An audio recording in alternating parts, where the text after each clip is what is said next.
सभी का स्वागत है आपके अपने परिवार टीचर्स अड्डा पे। मेरा नाम निधि अरोरा है और इस वक्त मैं लेकर आई हूँ नई शिक्षक भर्ती की खबर असम से।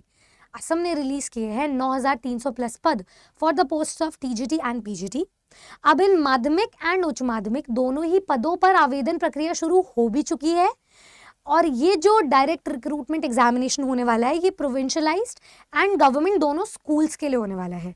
प्रोविंशियलाइज्ड स्कूल्स वो स्कूल्स होते हैं जिसमें गवर्नमेंट रिस्पॉन्सिबल होती है स्कूल एम्प्लॉय को सैलरी, अलाउंसेस और अन्य इंसेंटिव्स प्रोवाइड करवाने के लिए। इसका मतलब ये एक टाइप की गवर्नमेंट जॉब ही है। तो आपको ये जान लेना है इस वीडियो के माध्यम से कि कौन कौन आवेदन कर सकता है इन दोनों पोस्ट्स पर। इन दोनों पोस्ट पर एग्जामिनेशन का एक मेथडोलॉजी क्या है, क्या प्रोसेस है, क्या आप इस एग्जामिनेशन के लिए एलिजिबल हैं, and list of a bunch of more conditions जो इस एग्जामिनेशन में आवेदन करने से पहले जान लेना ज़रूरी है। ये कंडीशंस ट्रस्ट में इतनी बड़ी, इतनी इलोंगेटेड है लेकिन ऑर्गेनाइज्ड भी है, जिससे कि आपको ये समझ में आ जाएगा कि कैसे असम ने बिहार को एक करारा जवाब देकर एक सिस्टमैटिक वे में नोटिफिकेशन निकाला है। तो आइए सबसे पहले तो मैं यहाँ पे शर्तें लागू को बाद में डिस्कस करूंगी, सबसे पहले क्वालिफिकेशन वगैरह डिस्कस कर लेते हैं। दरअसल ये जो प्रोविंशियलाइज स्कूल्स हैं ये directorate of secondary education Assam के अंतर्गत आते हैं, जिसमें टीजीटी के कुल 8004 पद हैं, जिसमें कि चुनिंदा सब्जेक्ट्स को डिवाइड किया गया है। लास्ट इसकी वैकेंसी जो एडवर्टीजमेंट आया था वो 27 दिसंबर 2023 को आया था। अभी ब्रेकअप किया गया है विषय वाइज। सबसे ज़्यादा पोस्ट हमें टीजीटी साइंस के पोस्ट पर देखने को मिल रहा है, विषय में देखने को मिल रहा है, विच इज़ 2111। उसके बाद आपको TGT mathematics, TGT arts, Hindi और संस्कृत की पोस्ट पर ये नंबर ऑफ पोस्ट देखने को मिल रही है। अच्छा, सबसे ज़्यादा ये आर्ट्स की पोस्ट पर है टीजीटी आर्ट्स, तो ये है 3300, तो ये ज़रूर देख लीजिएगा आप। उसके बाद साइंस, उसके बाद मैथ्स, उसके बाद आपको हिंदी, फिर संस्कृत देखने को मिलेगा। हाउएवर जो टीजीटी मैथमेटिक्स के स्टूडेंट्स हैं उनके लिए एलिजिबिलिटी क्राइटेरिया थोड़ा एलोंगेट किया गया, ध्यान से समझना।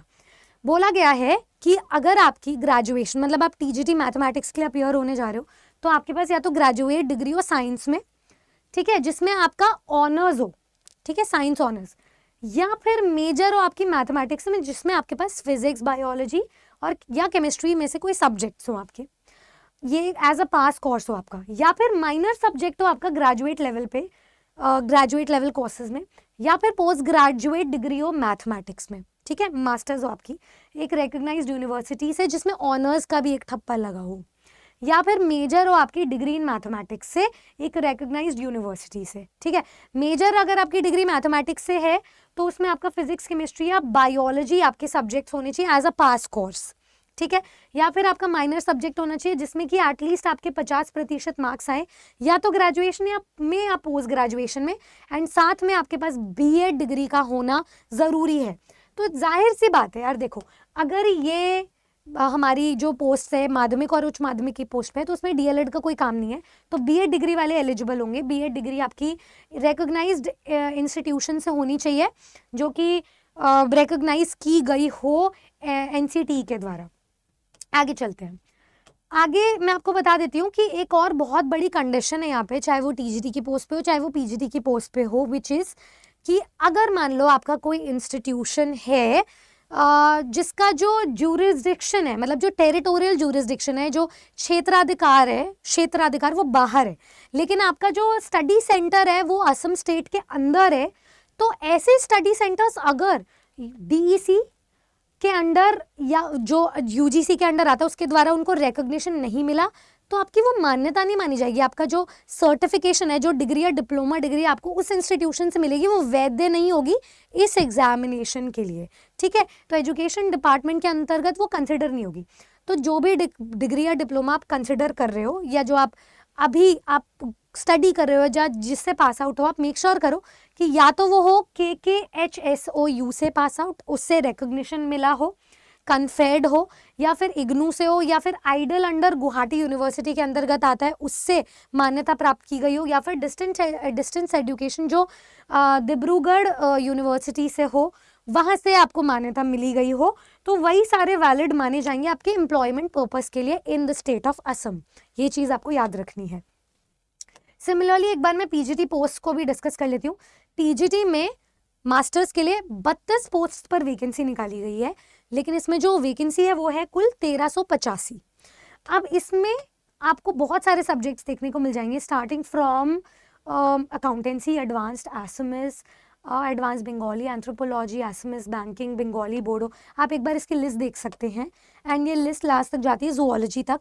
सभी में बस यही बोला गया है कि आपको, आपके पास एमए मास्टर्स या एमएससी या कोई भी मास्टर्स, एमकॉम, मास्टर्स डिग्री होनी चाहिए उस पर्टिकुलर सब्जेक्ट में जिसमें आपने अप्लाई करना है, ठीक है। तो यहाँ तो देखो एज इट इज दिया गया, अकाउंटेंसी है तो अकाउंटेंसी और फाइनेंस दोनों चलेगा, ठीक है। इसके अलावा अगर किसी की कोई बैंकिंग में कर रहा है तो अकाउंटेंसी, फाइनेंस, किसी में भी स्पेशलाइजेशन एमकॉम में चलेगी।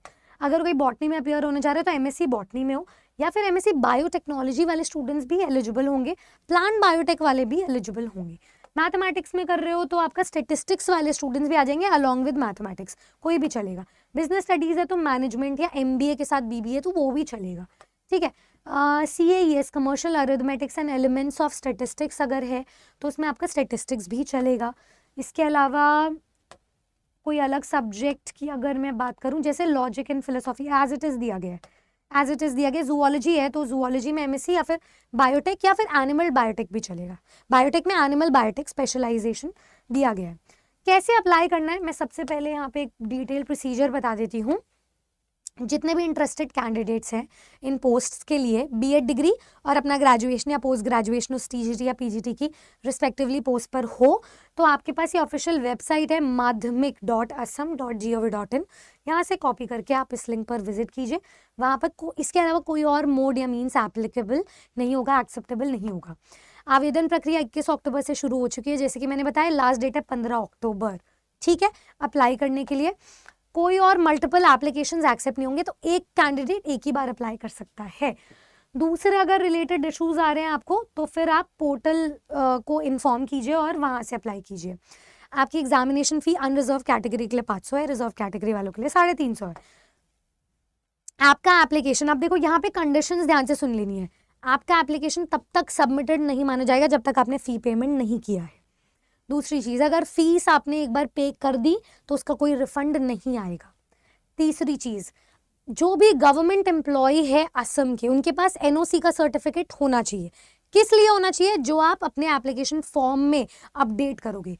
तो कैंडिडेट जो गवर्नमेंट सर्विस में ऑलरेडी है, अपना एम्प्लॉयमेंट प्रूव करने के लिए आपको अपलोड करना पड़ेगा no objection certificate, NOC, applied post के अगेंस्ट, जो कि कंपीटेंट अथॉरिटी के द्वारा प्रोवाइड किया जाएगा।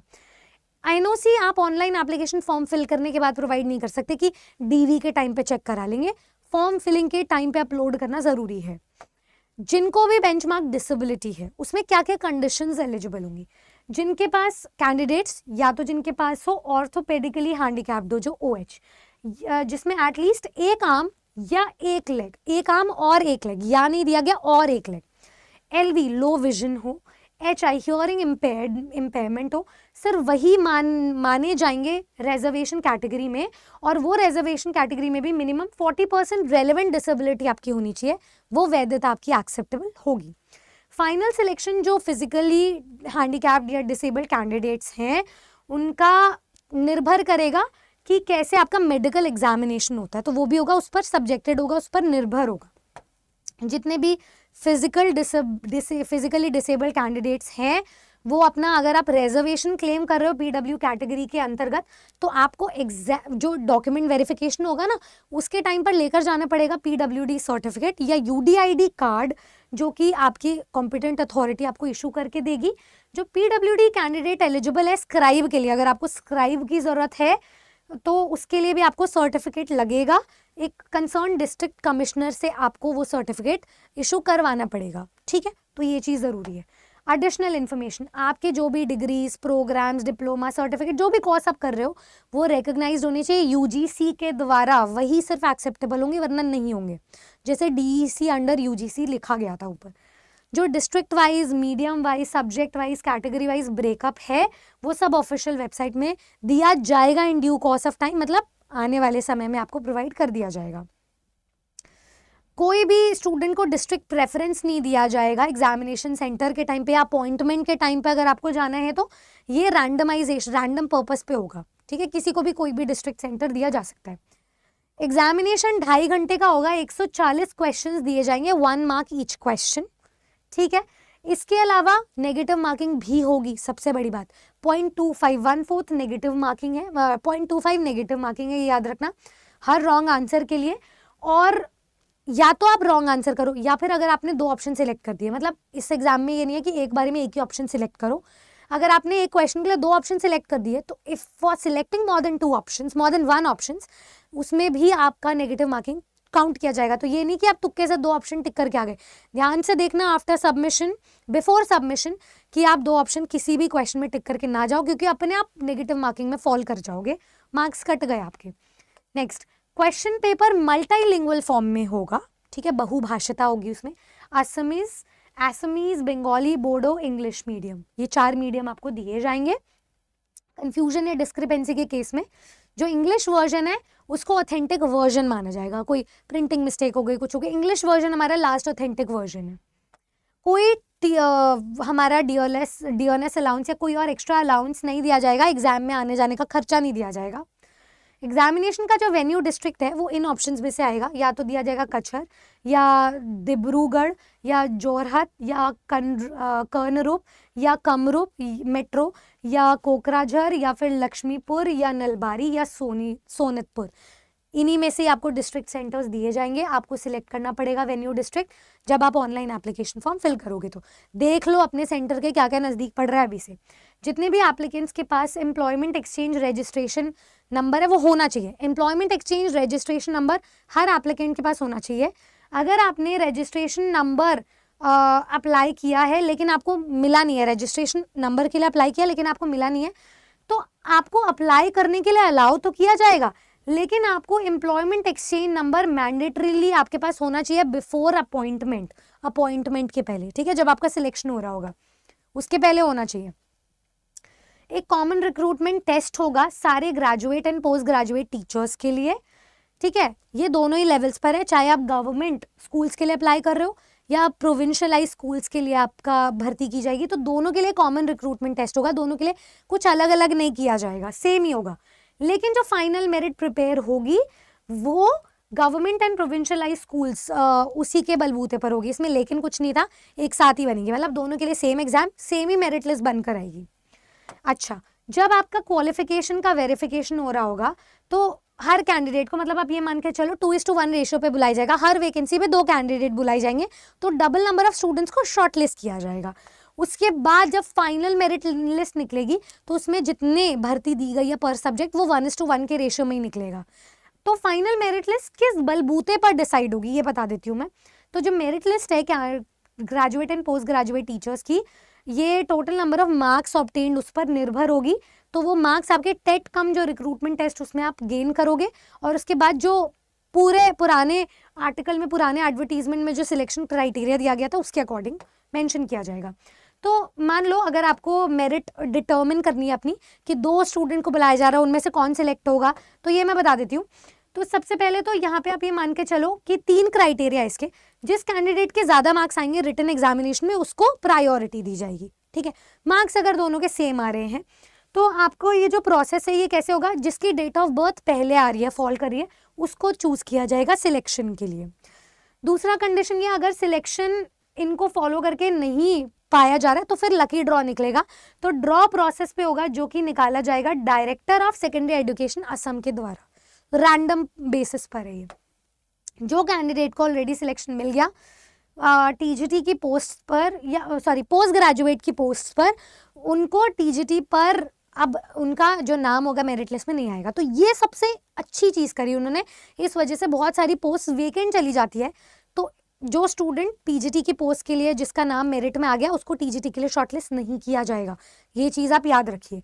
तो मेरिट पोजीशन के अकॉर्डिंग जो वैकेंसीज होगी गवर्नमेंट स्कूल्स की वो फिल होगी पहले, और बाद में फिल होगी प्रोविंशियलाइज स्कूल्स की, तो गवर्नमेंट स्कूल्स की पहले फिल होगी।